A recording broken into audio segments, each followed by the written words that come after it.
Hi, Keith. Welcome to the show. Hi, Sunny. Good to be here today. Yeah, so good to see you, my friend. And I want to start with your entrepreneurial journey because it's very interesting. And I know you really, really well because we took some trips together, Yeah, and I would love to share that with the world. yeah, yeah. I started Gurus back in 2002, Yeah, and one of the goals for me was to um, always be an innovative company and always to strive to create a place where employees would like to come to work. You can never control someone's happiness, but it's always a good thing to strive to create an environment that people enjoy and come to work at. So I've been doing it ever since. that's awesome. Now, so I know that you are a very, very experienced MSP. I know that you have done really well when it comes to really serving your customers, and as part of some peer groups that where Yeah, we were part of that peer group together. So, like from the maturity level of your MSP is high up there, and the way you serve your customers is also high up there. But can you talk to us about your clients and your services? What are you delivering to your customers? yeah. So we're a traditional MSP, so we're doing the traditional managed service provider thing. So we're managing full environments. We have some of those co-managed IT customers as well, where we create something a little bit more custom for them, just depending on their needs. But what I tell customers is right now they're focused on, there's sort of different levels of maturity in a customer's environment. And level one is making sure the environment's healthy, managed, secured, all of those things, because that then once you get that piece out of the way, we can open up the opportunity to have strategic conversations about, now let's talk about how we can get the computer to do things for you, like not just spreadsheet stuff, but like what we've always wanted computers to do for us, which is why for me this whole AI world, like I feel like I was born for this world. This is Star Trek coming to life. Yeah, no, that's yeah. We are super excited about this, the new chapter in technology, which is why we are here Yeah. on this podcast. So now, talk to me how AI is shaping your MSP. So from internal AI adoption, and what are the possibilities, and what are you realizing so far internal, and then your customers. So how this AI coming right now is impacting and shaping your entrepreneurial journey internally and also for your customers. Yeah. So we are, one thing I think I had started talking to customers about AI and kind of I what the my first conversations were trying to understand where was their level of understanding. And so what I found was it was really wide. You had some people um, who hadn't tried it yet. Some people, a group of folks that were very interested and intrigued, and then of course people in the middle. So I was really surprised at sort of just how wide that chasm was between people who were almost on the fear side, perhaps, and then people who are on the excited side. And I think on the fear kind of, it's more of a lack of understanding and a lack of how to really how to utilize and and just how AI works under the hood. So when I realized that, it became clear to me that I needed to buy um, some some licensing to we started with Copilot, so everybody has a Copilot license in the company, just so that they can start getting used to interfacing with the interface. But that's just ground floor, right? Like that's just scratching the surface of what it can do. So, then you uh, start exploring a little bit into Copilot Studio and publishing an agent to the whole organization.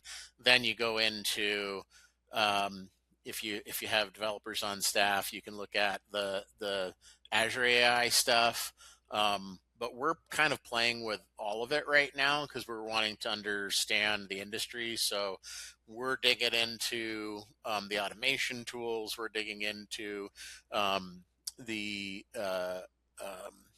other tools like Claude and Perplexity and all of these other things that are coming out, and learning from our peers through education. And um, it's definitely moving super fast. um, we you know we've built. We actually have a team of a small group of us that are working on our internal AI initiatives. So we actually meet every Friday uh, after our cohort call, and um, the and learn and do. So we've been putting together. I wanted to. I Being of an engineer background, it's helpful for me to understand something. It's helpful for me to build it. So I built a small, like, I call it an AI server, so that I can run LLMs locally, and that just helps me understand, like, what can you do more with this, and then how do you get into what people really want is how do creating robots, right? Getting That's what really, when people think about AI, they think about, I turned my computer on, it did my job for me today. uh, you know uh, and so We're getting there. yeah, so one of the things we did as a result, is we brought on a college intern to do some programming for us, and so I've got them in different meetings, and then we talk about, well, what are things in that meeting that were talked about that we could maybe apply AI to, and or automation. But and so it's having some interesting discussions. That's awesome. That's where it starts. Yeah, Curiosity and experimentation that turn into something real and yeah, repeatable. That's how the world works. So, no, I truly appreciate you uh, going first. I think there are only few MSPs that I know where they are not feeling stuck. They have exercised their curiosity muscle to go out there and learn yeah, and see, okay, what it means for my business and what it means for my customers. So what I heard you say is that Copilot is where it starts internally as a customer zero and automations, and also thinking beyond that in terms of LLMs, right? That what can we do by having that LLM internally available to us with maybe multiple LLMs that are available to us in that server, and then with the customers having them experience Copilot, and then also looking at their automation journey map as well, defining their AI journey. So when you are talking to the customers, Keith, uh, what is what are the key questions? Like, what are a few of the questions that customers are like? These are common questions from an MSP when it comes to their AI questions. for those that are, I would say, kind of digging deeper into it. Some of the questions that have come out, I think, have been more related to. Um, I've had one customer is like, how do I get these two different systems to talk to each other? Like, how do I get them to connect? So, they're able to. Some of them are able to go to a certain point, and then they sort of hit a wall of, either it's a wall of the technology, or a wall of their understanding and knowledge. And on the other side, sometimes I've had some folks that want wanted to kind of put AI onto a process that was kind of messy to start with.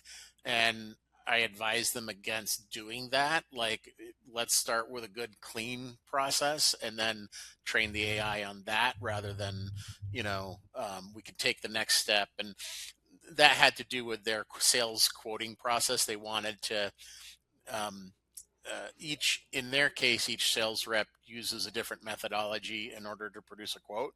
And I recommended to them that the first place to start would be to unify and um, uh, get that sales process and that quoting process unified and universal across the team. Then it's a lot easier to look at automation and AI to do those things. So, um, and some of it, there's still a lack of understanding on how the tools work. And of course, tools are changing so fast. Just a few months ago, the only LLM that was available in Copilot was GPT, and now you can select Claude, Sonnet, and Opus. So, like it's sort of exciting every day when you go to work. You open up all your different tools from from the different providers, and you're like, what did they what new thing did they add? You know. Yeah, yeah. And now with the Cloud Cowork, you can basically on your phone you can initiate a task which will be done wherever it's installed in your environment. Could be my computer, and basically you give that task in the evening, and it will be done in the morning. It'll be done in Right the by the morning. time you open up your computer, it's like Yeah. such amazing, Yeah. like new feature which kind of they released in the last 2 weeks. But Right. when it comes to Copilot, I'm going to share something that I experienced in the last, I think it was last Thursday when I did the interview. So I am talking to a candidate, and it was Microsoft Teams meeting, Hmm. Keith. And this was a critical position for us. So before the meeting, I have my job description. I have the scorecard, like what success measures are going to be from this position. And then from the before this candidate came to me, they have gone through some testing. Testing and It could be like a disc type of testing, but yep. we use Colby, Yep. strategic coach concepts of understanding unique abilities. And so I had that Yeah. report, which was done before. So I fed everything into Copilot that I'm about to get on this interview. Be my tandem interviewer. Yep. And then I want you to not only uh, give me some recommendation of the questions as we go along, but also give me your assessment sheet towards the end of the interview. Yeah. And it just, it was so amazing to experience that. We have been using AI for client calls, like client calls are happening, and salespeople have the sales coach kind of coaching them, Yep. digital sales coach based on our playbook and how we basically take the customer during discovery journey to the last call. But this is the first time I experienced this with a candidate, Yep. and it was so amazing. So my question for you is, what kind of experiences you have had with Copilot where it was like, wow, I never thought of this? Because for this one, I'm like, oh man, I can always have a tandem interviewer with me and also coaching me, kind of, if I have any blind spots or I'm missing anything during the interview, the person is making me wait, hey, don't forget to ask this. Yeah. Um, I and you're probably the same. I uh, don't use a web browser anymore. I just use Copilot or another um, uh, or another one, but I'm always in an AI now. Um, One of the neat features of, and I actually discovered this when I was traveling, and I was in my hotel room, and so I wasn't at the office, and I wanted to know I wanted to check in on the engineering meeting. So I went to, they had recorded it. And then, of course, Copilot gives you, they'll give you the summary notes. But I noticed that if you look in the top right hand corner of the meeting, uh, you can play a replay of it in podcast style. Uh, and it's pretty wild. It's two people talking about like news style, this meeting that occurred at the office, and it's just wild. They're like, it's really good. It's actually entertaining. I actually listened. I mean, it was like a 7-minute synopsis, or whatever, but I listened to the whole thing. I was like, and so now, like, if I'm traveling and I can't make a meeting and I know that it was recorded or set up to be recorded, um, I listen to that podcast synopsis. It's way more fun to get it that style. And it literally, it says the people's name about so and so decided this, and just like a news report, Yeah. podcast report it's wonderful. Yeah. The other thing that we just started is uh, we are using the LinkedIn AI interview for screening, for candidate screening. You can give it some customized questions for it to ask. They schedule some time with the AI, and they do an AI interview screening. It's wild. So talk to me more about that. So you said Mhm. LinkedIn in connection with the Copilot, or So not because so it's a separate from Copilot, but uh, Microsoft, of course, Microsoft owns LinkedIn, right? So yeah, um, uh, uh, they're using their technology behind the scenes. When you post a paid job ad on LinkedIn, you can opt in to use their AI candidate screening, and the person actually has a conversation with the AI, got it. based on questions that you would like to know ahead of time, and you just get through a lot more candidates a lot faster, Yeah, and so it just really speeds that process up, and you don't have to worry about how am I going to contact this person, or when, "Oh, I can't get a hold of them, or I need to have my assistant do it. So that actually has helped us work through more candidates than we would otherwise maybe perhaps screen. Because then you can also screen. You don't have to feel quite as limited to who you screen. You can be like, yeah, let's see how they answer these questions. yeah, sure. And But that's a great use yeah. case. That So can reduce so much work for the recruiters. yeah. So with the what we did with the career page, Yep. so having like a web agent, and then now that we are so it's still in the testing environment, but what we are doing in terms of functionality, which will be released in the month of April, is we have the outbound call agent. Hmm. So it doesn't matter like if the position is open on our website, Yep. and it doesn't matter where it's being advertised, but the person comes from any kind of job portal. They come to our website to understand what are the positions that are open. They basically, the way they will fill out contact us page, so they have like a very short application, and there is an option that okay, optionality that we are giving to the candidate, because some, like we are slowly transitioning where it's like, will just AI do the interview Right. now. You can say yes, I'm okay with the AI calling me, and then AI will call them with the telephone screening checklist that we normally train the recruiter on. Yep. Hey, do the telephone screening before you put it with the hiring manager. Yep. AI can just go through those questions and have that interaction, and it's trained with FAQs that normally recruiter will have. That if the Oh, candidate sure. say ask this, you say this, And I think that is really, really high impact use case in terms of your hiring process, Yep. saving a lot of time, and you probably get much better candidates, and your recruitment team is more focused on high payoff activities rather than just resume screening and doing the telephone screening. Yep. Yep. Yeah, yeah.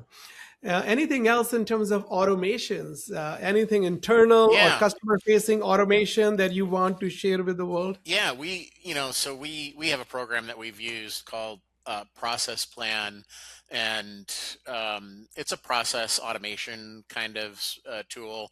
It really helps when you're taking a process and it that hands off to multiple departments, and you need to know who has the ball in this. And so when all of our like new customer onboarding, all of that's kind of uh, process that you have to get right, because it goes from sales to admin to engineering and then back to sales or admin. So um, in that this was maybe about, I don't know, 6 7 months ago, they came out with an AI robot feature, and so um, it was very easy to use, because you just they have a screen recorder now, but you we just sent them a screen recording at the time. This was when we were just getting into the AI stuff. And we said, this is what we'd like to automate. And so what we ended up doing, and we ended up creating an AI user, an AI robot user. He has an email address. He has a licensed login to our system. He's able to, so the process starts with a human, it starts with a salesperson. And there's a certain set of things that we like to have for each new client. We create a client folder in SharePoint. We put some documents in there and do all of those things. Well, that was all administratively kind of heavy tasks that, and yeah, I mean, the salesperson could do it, but they'd spend 15 20 minutes doing all the paperwork and all that stuff. So I started looking at it. I'm like, well, that's really kind of ripe for automation or have an AI do it. So what ends up happening is when that opportunity, becomes to a certain point, it creates the customer's account in ConnectWise, sets up the contact, creates our folders in SharePoint. In order to get into ConnectWise, it has to go to its email to get its two-factor authentication code, so that it can do a two-factor authentication into the ConnectWise system. So he's adhering to proper security, and um, he then goes to SharePoint, creates all of those folder structures that we want to see, and then at a certain point, he then hands it back off to the salesperson to continue. But we had a whole chunk of process that was previously being done manually, that now the robot does it, and you don't, and it does it consistently, right? The interesting thing, and I don't think people have thought about this aspect yet, but um, the more you automate, the more you have to make sure you're staying on top of managing the automations. Yeah. So if you change your process, you have to reprogram the robot. you know. 100%. It's just the way you create those Excel sheet links in the past, where Right. you have one sheet, two sheet, one thing changes, other thing breaks. Yeah. Right, the linking Yeah. and the dependencies. So this is where what you're saying is really important, that having a good, staying organized with what you're building, Right. and then also understanding the connections, that if I make a change here, that having some kind of change control process, Yeah. that what else is going to change, and also that maintenance, right? So that's where MSPs, I think, will have a great opportunity when they're building automations, they're building all these use cases. Uh, Businesses will require those automations to be maintained. Yeah. Yeah, it could be a robot, it could be like a really like physical AI, Yeah. to anything digital AI. I mean, those things needs to be maintained. Those things will require some kind of break fix, Right. right? Because this is where like I get into this overall back and forth with sometimes my MSPs friends, where they think that like MSPs may not get more business later on. I'm like, man, as long as MSPs are staying in that intelligence delivery, intelligence will require maintenance. It could be a Right. robot at home, it Right. could be a robot at an Amazon warehouse, it could be a robot cutting your hair. Yeah. They will need maintenance, or Yeah. our digital employees, right? That we Yeah. call it. Yeah. You build a cloud code custom skill, you build any kind of artifact there. Those require constant basically constant maintenance, Yeah. continuous maintenance. So there is so much opportunity that is coming Yeah. MSP's way. Yeah. It's I think it's going to change, how we maintained servers, back in the day, and then still do to, today, but cloud has replaced a lot of servers. Um, and we shifted to managing the cloud. I think the next iteration is shifting to managing the AI workloads and the AI design, right? I Yeah, mean, I think nobody's really talked about it yet because nobody's been completely, but uh, dove into it deep enough to, token exhaustion, right?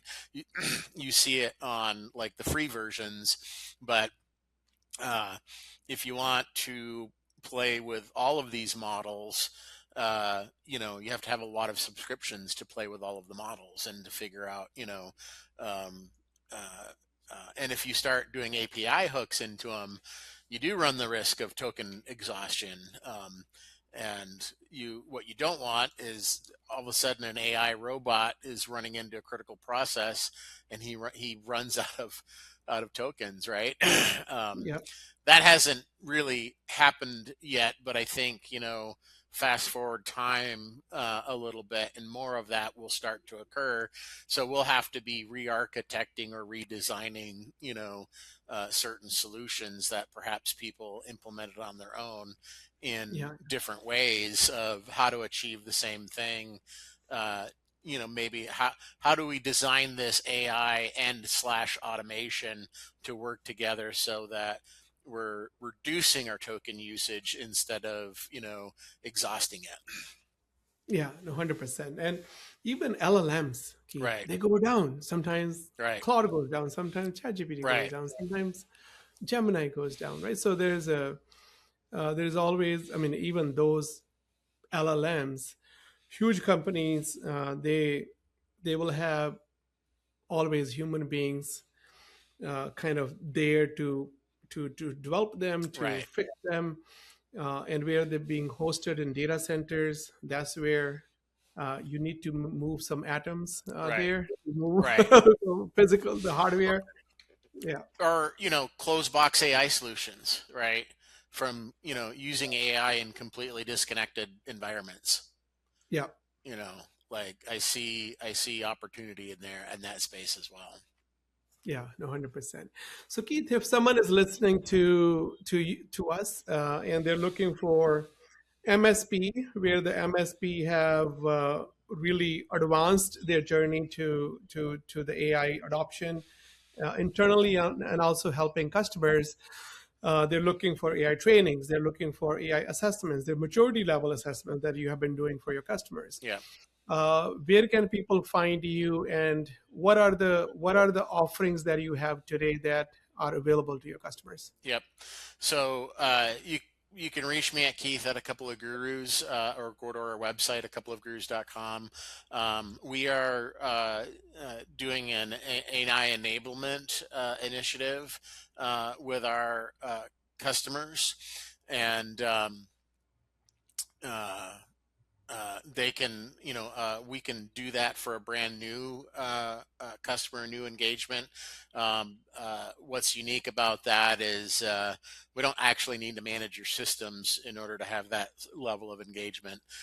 We can start having those conversations about how your workflow is constructed today, and what opportunities are there um, uh, in your organization, because I think the gap that exists is, there's a knowledge gap between the desire of what the customer wants and and the technology is moving so fast.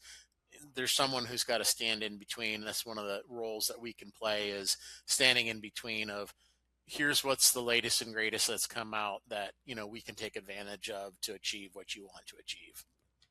Yeah. Thank you for sharing that. Yeah. Thank you for coming to my show. Truly appreciate you, my friend, and your partnership, your collaboration, your thought leadership. Truly appreciate you. It's my pleasure. Thank you, Sonny. Okay, now